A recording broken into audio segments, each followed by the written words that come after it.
Assalamualaikum warahmatullahi wabarakatuh.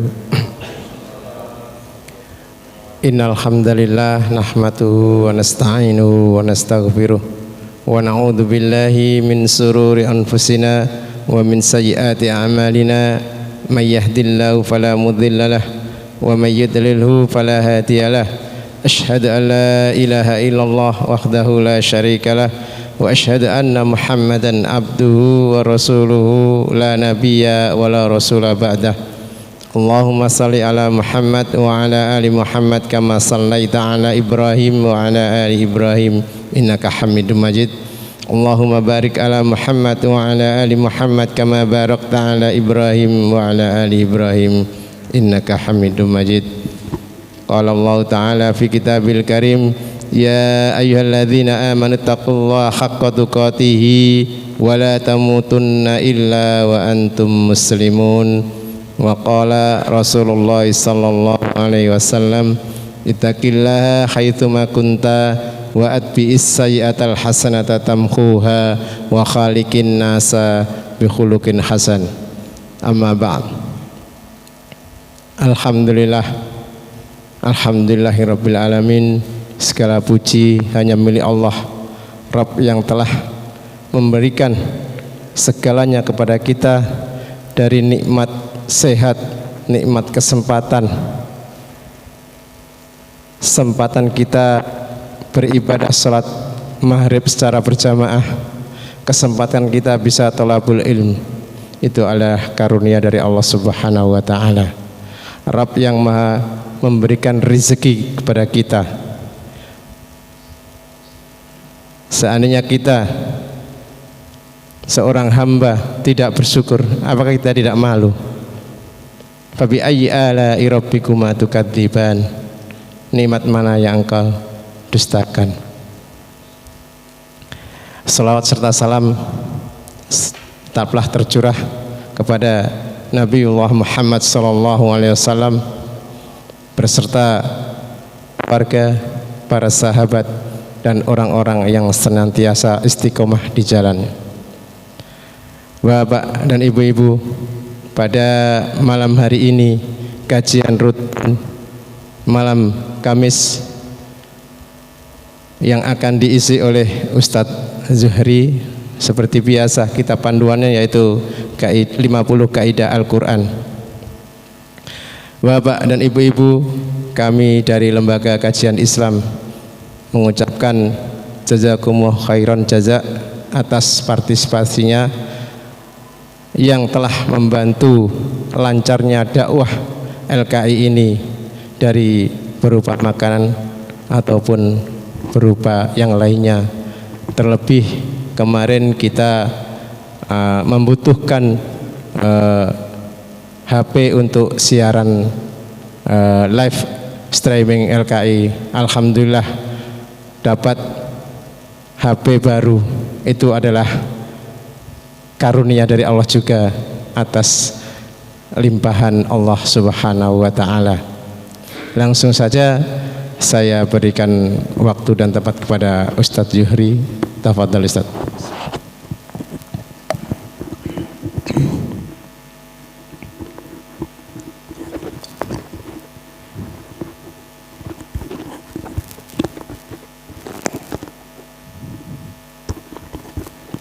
Bismillahirrahmanirrahim.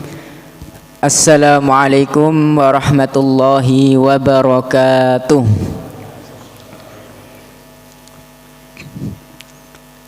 Innal hamdalillah nahmaduhu wa nasta'inuhu wa nastaghfiruh wa na'udzu billahi min shururi anfusina wa sayyiati a'malina. من يهده الله فلا مضل له ومن يضلله فلن تجد له وليا مرشدا. نشهد أن لا إله إلا الله وحده لا شريك له ونشهد أن محمدا عبده ورسوله لا نبي ولا رسول بعده.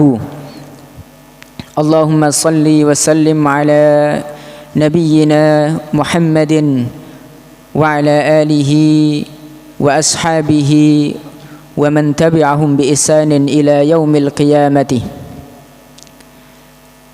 يا أيها الذين آمنوا اتقوا الله حق تقاته ولا تموتن إلا وأنتم مسلمون وقال صلى الله عليه وسلم اتق الله حيثما كنت وأتبع السيئة الحسنة تمحها وخالق الناس بخلق حسن اللهم انفعنا بما علمتنا وعلمنا ما ينفعنا وزدنا علما وتقانا صالحا وهداية يا رب العالمين اللهم افتح لنا حكمتك وانشر علينا رحمتك من خزائن رحمتك يا أرحم الراحمين. Alhamdulillah, bapak-bapak, ibu-ibu serta saudara-saudara sekalian yang semoga senantiasa mendapatkan limpahan rahmatnya Allah Subhanahu wa ta'ala.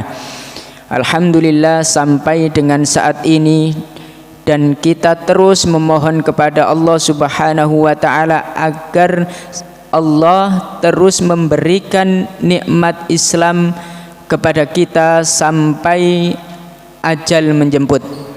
Wala tamutunna illa wa antum muslimun. Dan ini adalah a'zamun ni'am, paling besarnya nikmat adalah diberikan nikmat Islam, nikmat iman.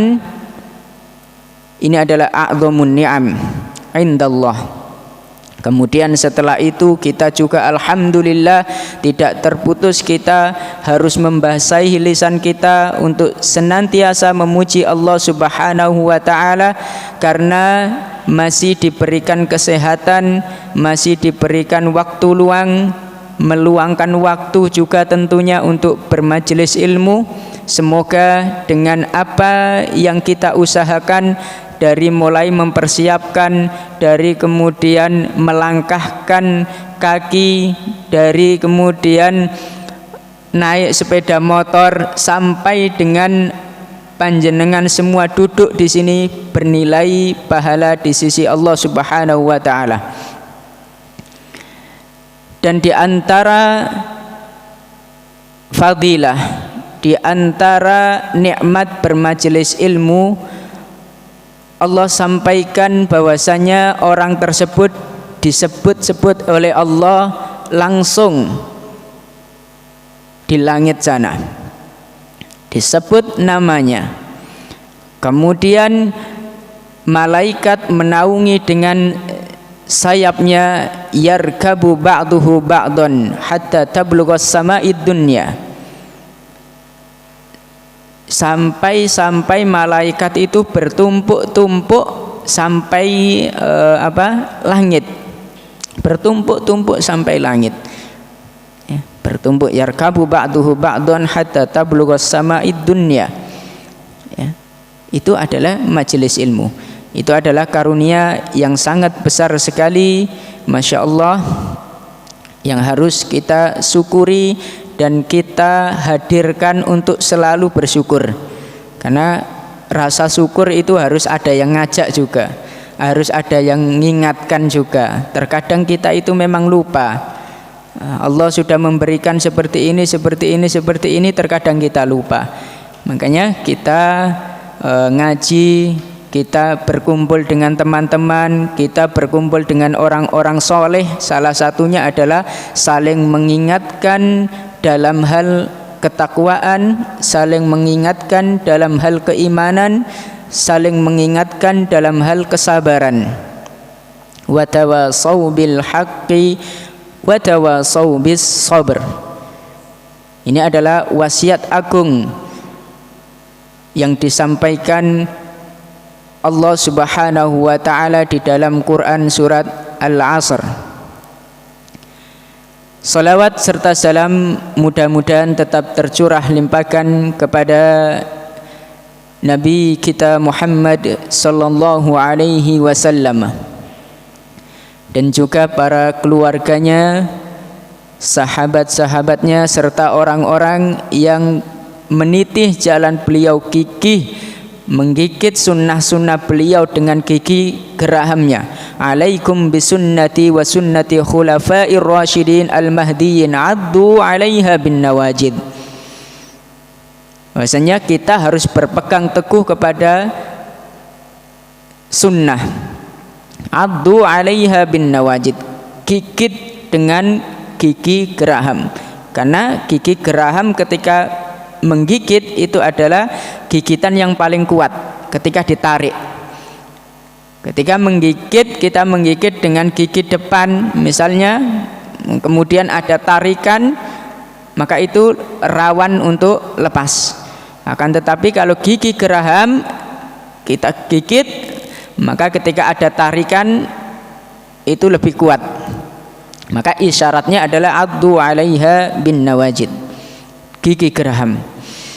Alhamdulillah, kembali kita mengkaji 50 kaidah Quran yang sebenarnya kalau kita kaji semuanya, setiap lafaz dari Al-Quran, setiap kata dari Al-Quran adalah sebuah kaidah, sebuah kaidah kehidupan sebenarnya ya. Semua dari Al-Quran di dalamnya tidak ada keraguan, tidak ada keraguan sedikit pun di dalamnya, dan itu semuanya adalah kaidah untuk kehidupan kita, panduan kita. Dzalikal kitabu la raiba fihi, la raiba. Meskipun ada orang yang menentang sedemikian rupa, meskipun ada orang yang ingin menjatuhkan, ingin memalsukan, ingin merusak Al-Quran, akan tetapi isi dari Al-Quran la raiba fihi, tidak diragukan lagi kebenarannya. Maka setiap lafaz dari Al-Quran sebenarnya adalah kaidah kehidupan bagi diri kita, bagi jiwa kita, kebutuhan kita. Maka dalam hal ini kita masuk kepada kaidah yang ke-9.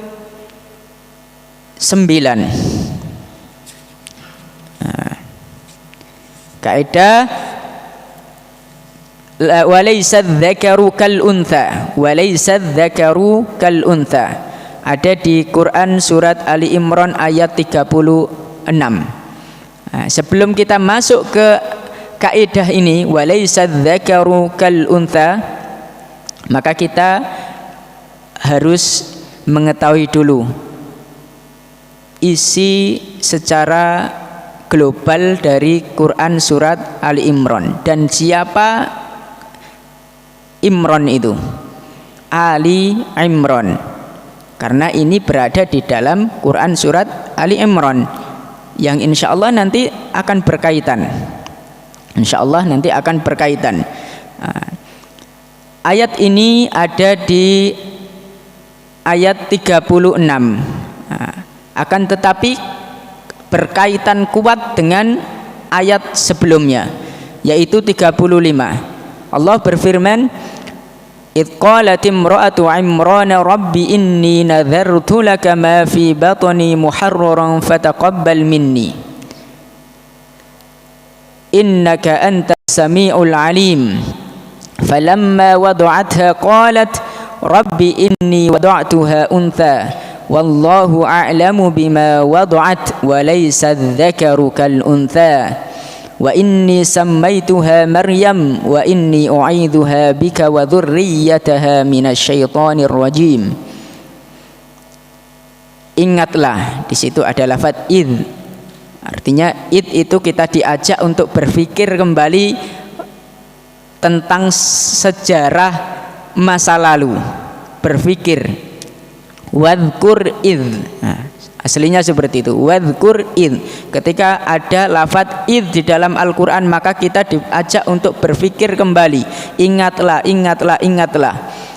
Berarti kisah masa lalu yang tidak boleh kita hilangkan. Ada pesan di situ.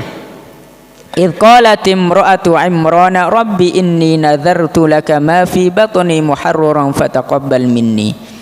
Ingatlah ketika istri Imran, imra'atu Imran, wanitanya Imran, istri di sini terjemahannya, berkata, "Ya Rabb, wahai Rabb, sesungguhnya aku menadzarkan kepadamu anak yang ada di dalam kandunganku untuk menjadi hamba muharraram, hamba yang bebas untuk berkhidmah di Baitul Maqdis.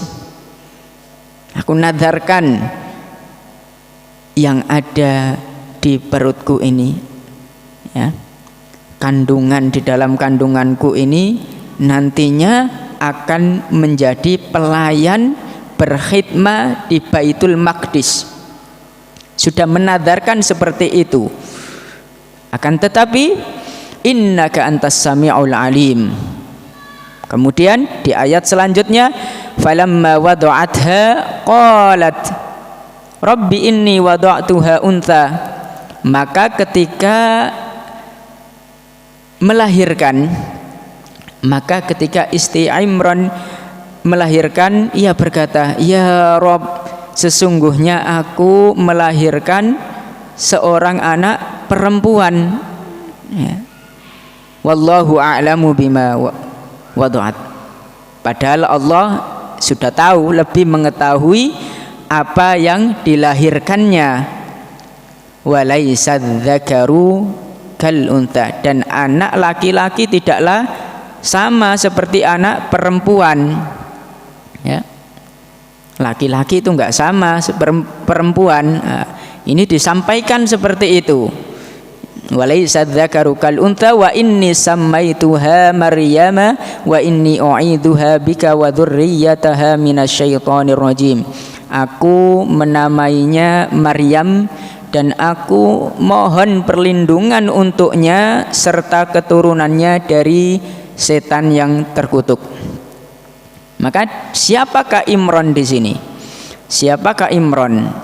Imran disebutkan di ayat sebelumnya di Quran surat Ali Imran ayat 33, innallaha astafa Adama wa Nuha wa ala Ibrahim wa ala Imrana 'alal alamin.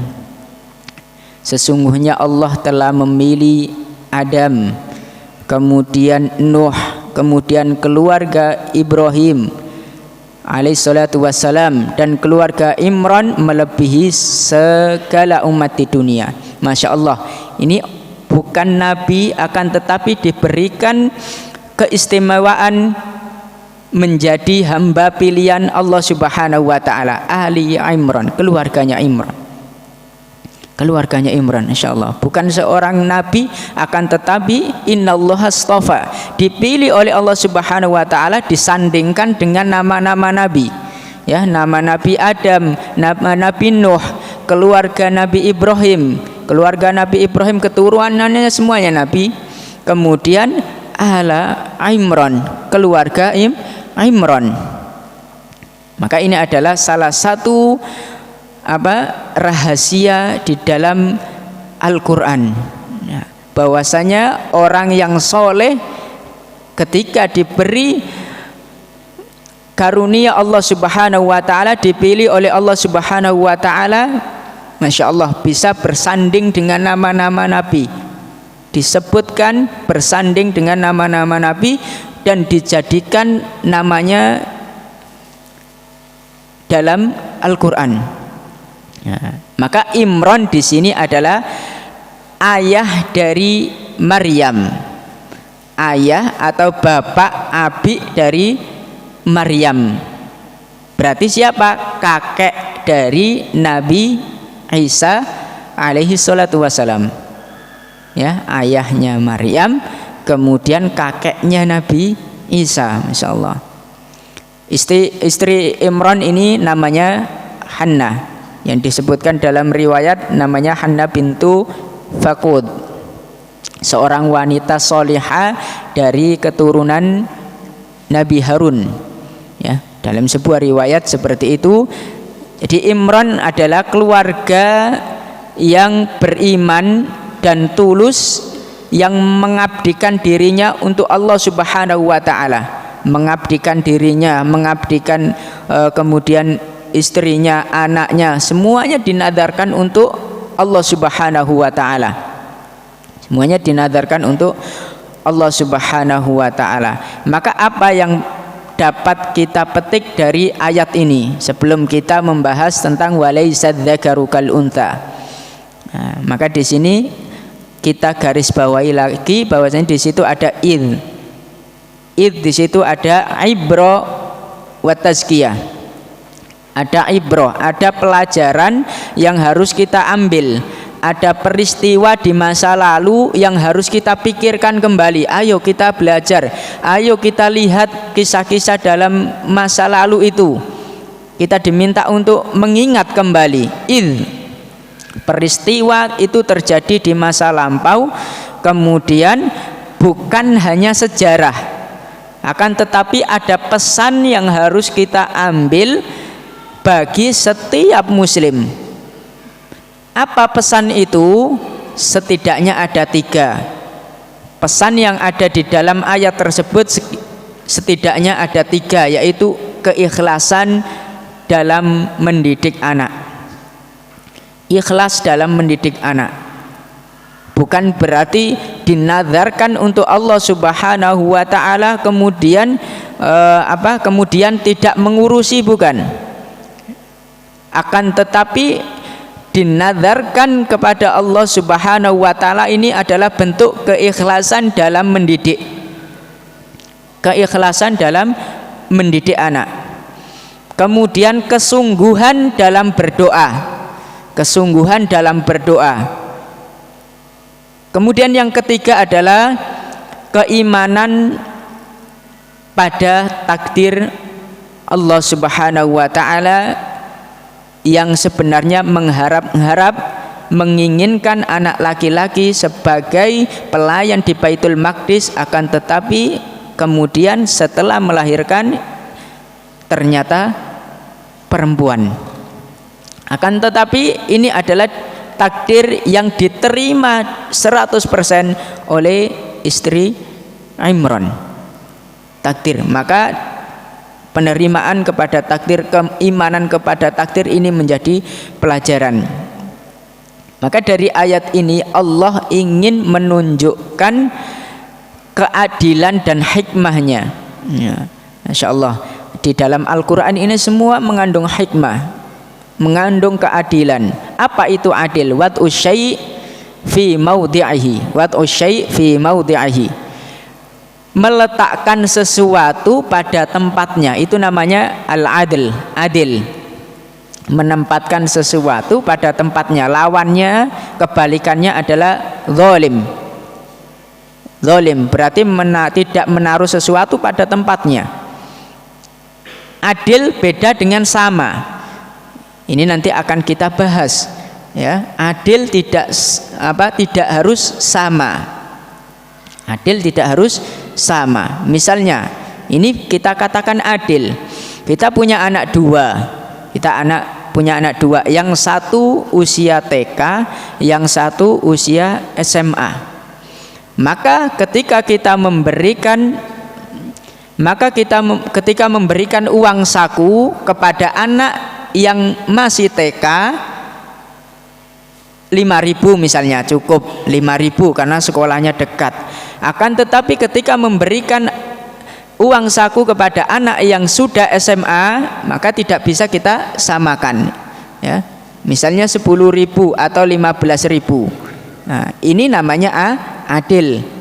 Ini namanya adil karena sesuai kebutuhan. Beda dengan sama. Beda dengan sama, ya. Kalau sama bisa jadi tidak adil, justru bisa jadi tidak adil. Jadi adil tidak harus sama. Maka ini yang nanti akan menjadi pembahasan. Ini menegaskan bahwasanya perbedaan antara laki-laki dan perempuan adalah fitrah, dan ini adalah hikmah, ya, bukan bentuk ketidakadilan. Nanti ada ayat-ayat yang menjelaskan laki-laki itu qawwam. Kemudian laki-laki itu lebih dilebihkan. Laki-laki itu seperti ini, laki-laki seperti ini, sedang perempuan seperti ini, seperti ini. Itu adalah bentuk keadilannya Allah Subhanahu wa taala dan bentuk hikmah, bukan bentuk kezaliman. Jadi ibu-ibu kemudian mbak-mbak jangan merasa rendah diri, jangan merasa kemudian saya jadi perempuan begini, pahalanya dipek laki-laki semuanya, pahala jihad untuk laki-laki, pahala sholat berjamaah untuk laki-laki, ini untuk laki-laki, sedangkan perempuan dapat apa? Wah, ini adalah kesalahpahaman. Allah memberikan porsinya adalah keadilan, karena keduanya berfungsi dan berpotensi sama bagi orang yang bertakwa, sama meskipun perempuan jika bertakwa yaitu akram indallah, inna akramakum indallahi atqakum, di dalam Quran surat Al-Hujurat, sesungguhnya yang paling mulia di antara kalian, ya, indallahi, di sisi Allah adalah atqakum, yang paling bertakwa dari kalian, baik laki-laki maupun perempuan. Nah, baik laki-laki maupun perempuan, ini namanya adil. Ini namanya adil. Dalam hal ini disamakan oleh Allah Subhanahu wa taala baik laki-laki maupun perempuan ketika kemudian melakukan kebaikan, ya pahalanya dapat kebaikan. Ketika melakukan suatu dosa, ya dosa. Ketika dia bertakwa, diangkat derajatnya oleh Allah Subhanahu wa taala. Ini adalah salah satu dari hikmah adil, ya, dalam ayat ini. Dalam ayat ini juga bapak-bapak, ibu-ibu, arsyadani-Allahu wa iyyakum, Allah ingin mengangkat derajat perempuan melalui ayat ini, ya. Walau dalam konteks ini Maryam dianggap tidak sama, ya, dengan laki-laki secara fisik. Laki-laki memang tidak sama dengan perempuan secara fisik, dan tidak boleh sama, tidak boleh sama. Makanya Rasulullah Shallallahu Alaihi Wasallam melaknat bagi seorang laki-laki yang menyerupai perempuan. Begitu juga sebaliknya, perempuan menyerupai laki-laki. Ini buktinya ketidaksamaan secara fisik. Makanya secara fisik itu nggak sama. Secara fisik nggak sama. Kalau kita berusaha untuk menyamakan, justru mendapatkan laknat. Laki-laki kok pengen kayak perempuan, ya, dandanannya, gayanya, maka itu mendapatkan laknat. Begitu juga sebaliknya, perempuan kok ingin menjadi seperti laki-laki, gayanya laki-laki, ininya laki-laki, seneng begitu, ya, maka itu juga mendapatkan laknat. Artinya tidak ada kesamaan di sini, harus berbeda. Secara fitrah itu memang berbeda, secara fisiknya berbeda. Maka Allah ingin mengangkat derajat perempuan melalui ayat ini, ya. Meskipun menurut istri Imran, Maryam itu yang lahir dinamai dengan Maryam itu tidak sama dengan laki-laki secara fisik, akan tetapi dia lebih mulia daripada laki-laki yang lahir saat itu, ya, laki-laki biasa berarti, meskipun perempuan tapi masya Allah, ya, derajatnya tinggi di sisi Allah. Berbeda dengan anak laki-laki yang kemudian lahir anak biasa berarti, ya, laki-laki. Tapi Maryam ini lebih mulia dari banyak laki-laki. Simbol bahwasanya kehormatan tidak ditentukan oleh jenis kelamin, laki-laki atau perempuan, tidak ditentukan dengan itu. Hanya dengan itu saja kita tidak bisa kemudian menentukan kehormatan itu sendiri. Masya Allah, ya. Kemudian melalui rahim Maryam lahirlah Isa alaihi salatu wassalam. Masya Allah, ya. Melalui keluarga yang sholih, kemudian melahirkan seorang anak yang sholihah, kemudian melahirkan seorang anak yang kemudian diangkat menjadi nabi. Diangkat menjadi nabi. Maka ini adalah bentuk kehormatan Allah Subhanahu wa taala, bentuk kehormatan. Ya. Kemudian sebagaimana hadis dari Anas bin Malik radhiyallahu taala anhu, bahwasanya ada 4 wanita yang sempurna imannya. Ya, walam yakmul minan nisa illa 4. Siapa saja itu? Tidak, wanita-wanita itu tidak sempurna keimanannya kecuali 4 ini. Ya, kecuali 4. Siapa? Yang pertama adalah Maryam bintu Imran. Maryam anak wanita dari Imran. Yang kedua adalah Asia imro'atu Fir'aun. Asia imro'atu Fir'aun. Yang ketiga adalah Khadijah bintu Khuwailid. Ya, Khadijah bintu Khuwailid, zaujatun Nabi sallallahu alaihi wasallam. Kemudian yang keempat adalah Fatimah Zahra bintu Muhammad. Fatimah bintu Muhammad. Fatimah anak perempuan dari Nabi Muhammad sallallahu alaihi wasallam. 4 perempuan ini adalah yang diabadikan kesempurnaan imannya. 4 ini menunjukkan, merangkum semua dari mulai dari keimanan, mulai dari akhlaknya, mulai dari ketakwaan, itu sudah sempurna, ya. Dan ini dirangkum dalam 4 wanita ini, ya, Maryam, kemudian Asia, Khadijah, Fatimah, ya. Dirangkum semuanya. Kita kasih contoh Maryam. Sempurna dalam hal apa?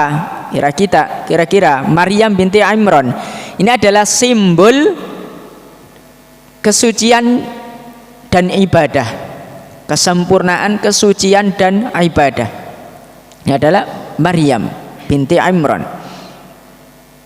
Maryam binti Imran, ya, kesempurnaan simbol dari kesucian dan ibadah, insyaallah. Kemudian yang kedua adalah Asia imra'atu Fir'aun, istrinya Fir'aun. Ini adalah simbol keteguhan keimanan di tengah-tengah kekafiran, ya, di tengah-tengah kekafiran, kekufuran, dia tetap berpegang teguh pada ajaran tauhid. Maka ini adalah simbol dari keteguhan iman yang dimiliki oleh Asia imra'atu Fir'aun. Yang ketiga adalah Khadijah bintu Khuwailid, adalah simbol pengorbanan dan dukungan dalam dakwah Islam. Sempurna Khadijah, Masya Allah. Semuanya diberikan untuk Rasul. Bahkan kalau sudah nggak ada, ketika sudah menjadi tulang belulang, ya, sudah nggak ada apa-apa, tulang belulangnya ditata untuk dijadikan jembatan, ya. Ini saking sempurnanya pengorbanan dan dukungan terhadap dakwah Islam.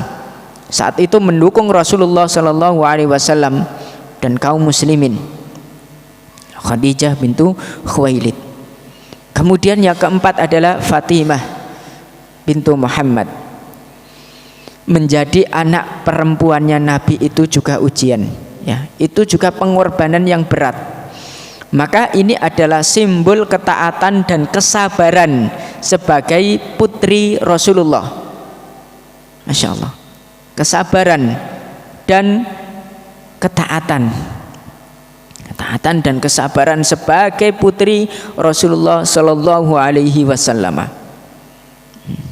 Karena Fatimah ini besar, ya, sedangkan putra-putranya Rasulullah meninggal saat kecil.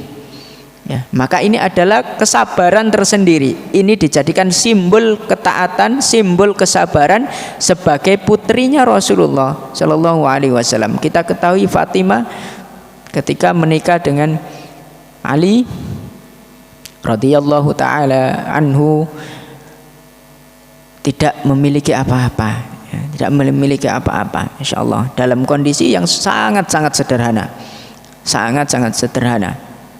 Ya, maka ini adalah ujian kesabaran putrinya Rasulullah. Sebagaimana Amirul Mukminin Umar ibnul Khattab radhiyallahu taala anhu memiliki anak perempuan saat itu masih kecil. Memiliki anak perempuan masih kecil. Datang waktu Idul Fitri. Datang waktu Idul Fitri yang kemudian belum mengenakan pakaian baru layaknya kita, ya, membelikan anak-anak kita pakaian baru karena Idul Fitri. Amirul Mukminin, pemimpinnya orang-orang mukmin, tidak mampu membelikan anaknya yang perempuan baju baru, sehingga agak mengeluh, ya Amirul Mukminin, wahai Amirul Mukminin, ya Abi, saya ini anaknya Amirul Mukminin, tapi kok saya nggak bisa pakai baju baru sebagaimana teman-teman yang lainnya. Akhirnya, wahai anakku sabar dulu ya, saya tak keluar dulu.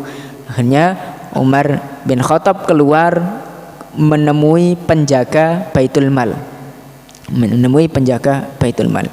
Wahai penjaga Baitul Mal, bolehkah aku minta gaji duluan, lebih dulu? Saya minta gaji lebih dulu, ya, soalnya putriku membutuhkan baju lebaran lah, kalau bahasa kita baju lebaran. Boleh, bisyartin, dengan syarat, tapi dengan syarat, apakah bisa menjamin engkau masih hidup sampai tanggal penentuan itu, maksudnya sampai akhir bulan, karena gajinya sudah diambil haknya. Apakah bisa menjamin hidup sampai nanti? Wah, pulang. Insyaallah, ya, kemudian kembali pulang menemui anak, wahai anakku, begini diceritakan, maka jika kamu bersabar, insyaallah kita nanti akan bersama-sama ke surga. Inlan tasbir, kalau kamu nggak bersabar, bisa nanti kita masuk neraka. Oh ya Abi, ana asbir. Saya sabar. Masya Allah. Ini adalah sepenggal kisah yang insya Allah, ya, seorang Amirul Mukminin menjadi seorang putri Amirul Mukminin itu juga harus bersabar, ya. Begitu juga Fatimah bersabar menjadi putrinya Rasulullah Shallallahu Alaihi Wasallam. Insyaallah. Ini, maka Allah mengajarkan konsep perbedaan untuk saling melengkapi, bukan bentuk kedzaliman atau ketidakadilan, ya.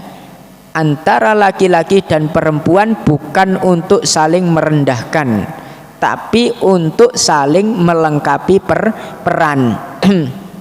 Untuk saling melengkapi peran, ya. Tentu ada seorang laki-laki, ya, kemudian menikah dengan seorang perempuan, maka ketika itu akan mendapati, oh iya, ternyata saya itu kurang ini, dilengkapi oleh istrinya. Istrinya juga begitu, oh ternyata begini, dilengkapi. Dengan berjalannya waktu nanti ketahuan, oh ternyata iya ya, gitu. Ternyata bisa saling melengkapi. Ternyata bisa saling melengkapi kebutuhannya, melengkapi lain-lainnya. Maka laisa dzakaru kal untha, kaidah ini bukan maksud untuk merendahkan, ya, Tapi memang secara kodrat itu berbeda, secara fisik itu berbeda. Kita tahu sendiri secara fisik itu memang berbeda, kodratnya juga berbeda. Maka kita harus bisa menerima baik itu pasangan kita karena memang berbeda kodratnya, ya.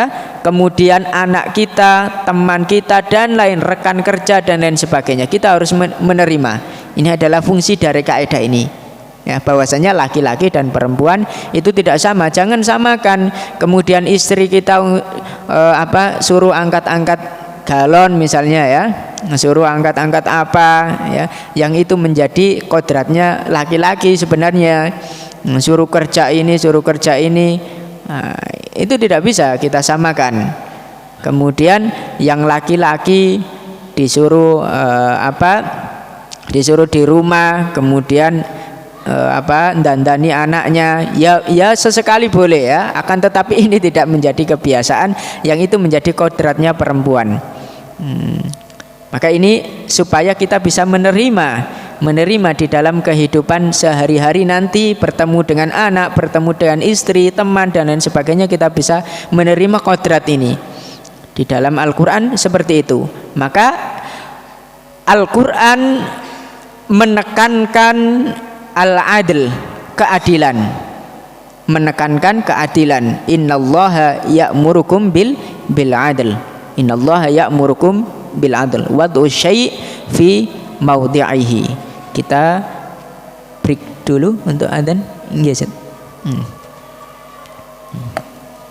Ya, kita break adzan dulu. Setelah adzan dilanjutkan kembali. Monggo.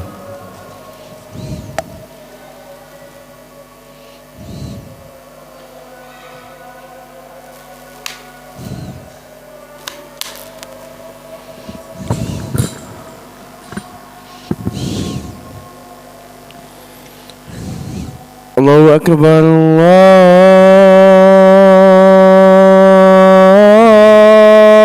Allahu Akbar, Allahu Akbar,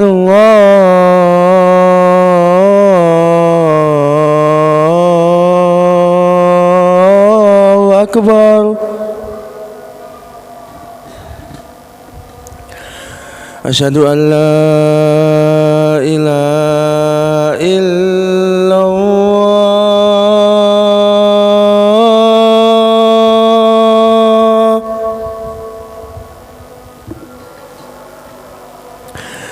Asyhadu an la ilaha illallah.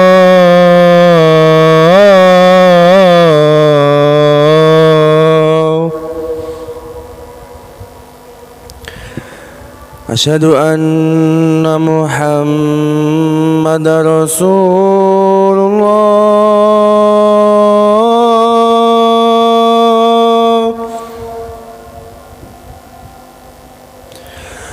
Asyhadu anna Muhammadar Rasulullah.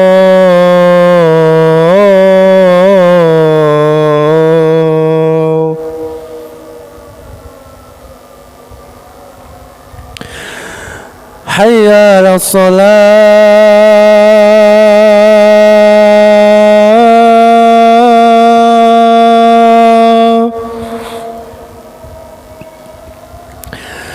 Hayya 'alas salah.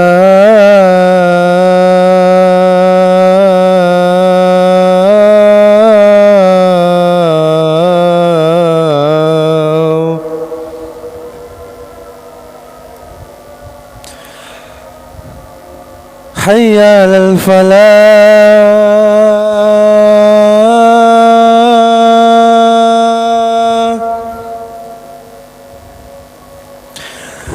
Hayya 'alal falah.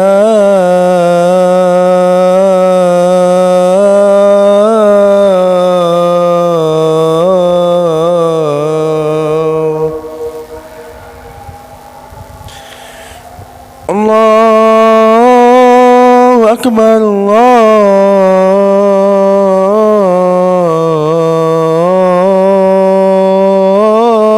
Akbar.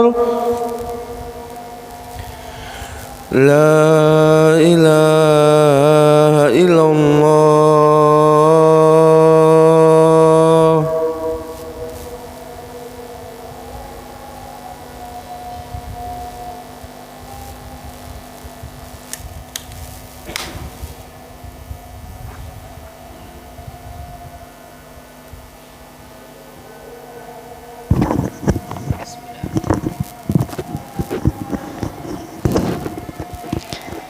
Bismillah wassalatu wassalamu ala rasulillah wa ba'd. Kita lanjutkan. Sebenarnya ada perbedaan antara laki-laki dan perempuan.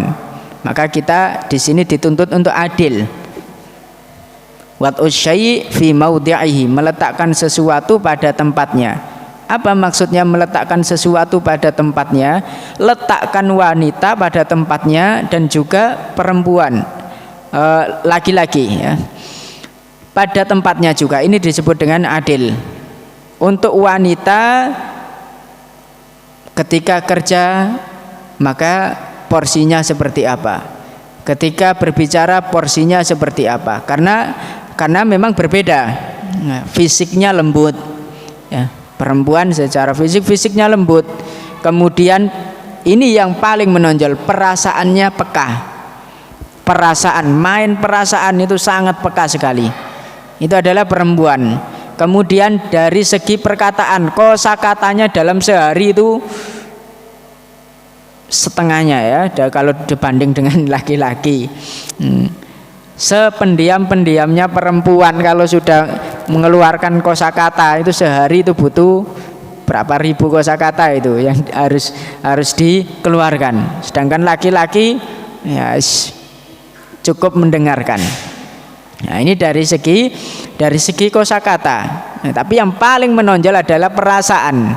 Maka ini nanti berkaitan dengan hukum, berkaitan dengan hukum syar'i, kaitannya dengan perasaan ini.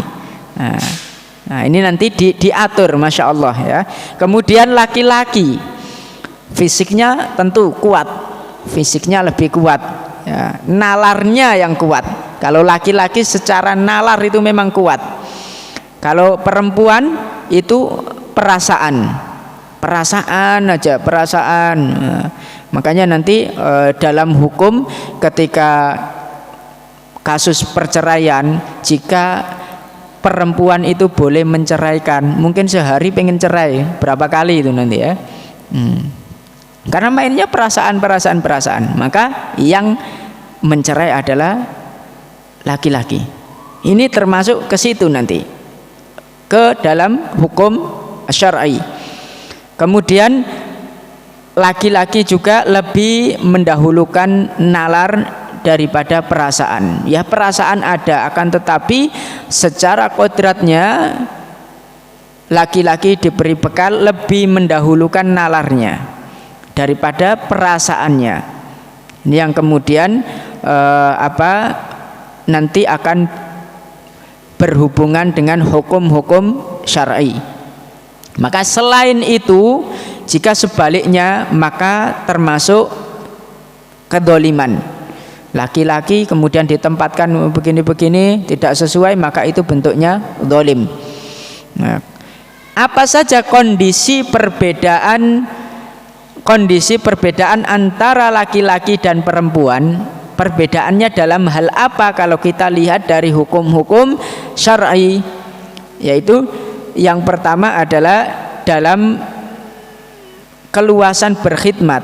Tentu laki-laki lebih luas dalam berkhidmat. Contohnya berkhidmat di masjid ya, berkhidmat di masjid. Tentu laki-laki lebih banyak memberikan kontribusi, lebih full. Karena perempuan nanti ada halangannya ya Pak ya, ada halangannya, kira-kira sebulan berapa ada halangan, kemudian nanti setelah melahirkan ada begini ya. Nah itu nggak bisa. Maka dalam keluasan berkhidmat maka laki-laki ini unggul. Kemudian dalam hal kepemimpinan tentu juga beda antara laki-laki dan perempuan. Laki-laki memimpin hakikatnya ya, secara hakikatnya laki-laki adalah pemimpin Kemudian dalam hal warisan, ini juga yang membedakan ya, antara laki-laki dan perempuan. Ini juga bentuk keadilan. Jangan kemudian menuntut, aku perempuan kenapa kok lebih sedikit warisannya, kenapa perempuan lebih sedikit warisannya daripada laki-laki banyak, dan seterusnya. Ini yang kemudian dijadikan dalil-dalil oleh orang-orang yang memusuhi Islam supaya menyamakan antara laki-laki dan perempuan, termasuk dalam hal ini supaya disamakan saja, wis to sama-sama anaknya, nah gitu nggih, sama-sama anaknya, wis laki-laki wis perempuan wis podokno, termasuk itu. Nah, ini dalam Islam sudah disinggung ya, berbeda. Kenapa dalam hal warisan kok kemudian bisa menjadi berbeda? Maka ini adalah hikmah dan keadilan Allah Subhanahu wa taala. Mari kita lihat. Ya. Wanita itu hartanya itu siap untuk bertambah, Bu. Wanita, perempuan hartanya itu siap untuk bertambah. Kenapa? Karena ketika menikah diberikan mahar, ya. Kemudian setelah menikah dinafkahi. Berbeda dengan laki-laki. Lelaki hartanya itu harus siap berkurang, Pak. Laki-laki hartanya siap berkurang. Yang pertama, ketika hendak menikah harus memberikan mahar. Harus memberikan mahar. Nah, ini berarti siap untuk berkurang. Kemudian setelah menikah menafkahi, nafkah dan lain-lain. Nah, itu tandanya harta yang dibutuhkan itu lebih banyak dan siap untuk berkurang. Sedangkan perempuan dinafkahi kemudian mendapatkan mahar. Maka ini salah satu bentuk hikmah ketika pembagian warisan, laki-laki mendapatkan lebih banyak daripada perempuan. Nanti kalau berbicara hukum waris bermacam-macam ya. Tapi ini adalah salah satu hikmah. Kemudian dalam hal kesaksian berarti ini muamalah, kesaksian terkait utang piutang. Jadi ketika hutang, kalau dalam Islam itu harus dicatat, Pak nggih. Karena potensi untuk lupa, dan ini termasuk sunnah. Ketika hutang, menghutangi, dicatat. Dicatat. Dan ketika hal ini juga dibutuhkan saksi. Laki-laki cukup 1, kalau perempuan 2, setengahnya juga. Laki-laki 1 cukup, kemudian kalau perempuan 2. Kalau perempuan 2. Maka kenapa kok bisa seperti ini? Karena dalam hal muamalah, kembali ke materi tadi bahwasanya laki-laki itu nalar ketika berpikir dalam hal ini itu lebih cemerlang. Akan tetapi perempuan lebih mendahulukan perasaan. Potensi untuk lupa itu lebih besar. Maka syahadahnya, persaksiannya harus 2, saling menguatkan. Yang satu agak lupa, yang satu dikuatkan. Tapi kalau laki-laki nalarnya lurus dia dalam hal ini. Tapi wanita, perempuan itu dalam hal persaksian lain cukup 1, Pak. Cukup 1, Bu. Nggih, cukup 1 bisa. Apa itu? Yaitu ketika melihat hilal. Ya, mau datang puasa, kemudian hilal sudah terlihat, perempuan 1 memberikan saksi. Nah, ini diterima. Ya. Kemudian terkait suci, ya, suci dari haid. Nah, maka perempuan 1 perempuan yang bersaksi, ya, ini bisa diterima karena itu adalah ruang lingkup perempuan, dan rodoah itu menyusui, itu juga ruang lingkup perempuan. Maka kesaksiannya hanya 1 orang saja bisa diterima. Ini adalah bentuk keadilan hukum Allah Subhanahu wa ta'ala. Masya Allah, semuanya dipertimbangkan dalam al-adl wal hikmah, keadilan dan hikmah. Sudah dalam bentuk apapun itu, ya, hukuman apapun dalam Islam itu sudah dipertimbangkan oleh Sang Khalik, Sang Pencipta, Allah Subhanahu wa ta'ala, yang tidak mungkin berbuat zalim kepada makhluk yang diciptakan itu, ya. Tidak mungkin berbuat zalim. Jadi dalam hal apapun sama dalam hal ini. Masya Allah, alhamdulillah, dalam kesaksian, dalam hal yang lainnya juga tentu ada perbedaan-perbedaan, tapi semuanya itu adalah mengerucut kepada keadilan dan hikmahnya Allah Subhanahu wa ta'ala. Ini yang mungkin dapat kami sampaikan untuk kaidah walaisa dzakaru kal untha, dan tidaklah sama antara laki-laki dan perempuan, supaya menjadi pengingat kita bahwasanya di sekitar kita itu ada perempuan-perempuan, di sekitar kita ada laki-laki yang itu porsinya tidak sama. Okay? Nah, nanti kita juga punya murid-murid, ada laki-laki ada perempuan, itu tidak sama. Wallahu a'lam bissawab. Ini yang dapat kami sampaikan. Aqulu qawli hadza wa astaghfirullaha li wa lakum fastaghfiruhu innahu huwal ghafurur rahim walhamdulillahi rabbil alamin. Alhamdulillah, telah dipaparkan materi ke-9, yaitu bahwa laki-laki tidak sama dengan perempuan. Bagi Bapak dan Ibu yang mau bertanya, monggo.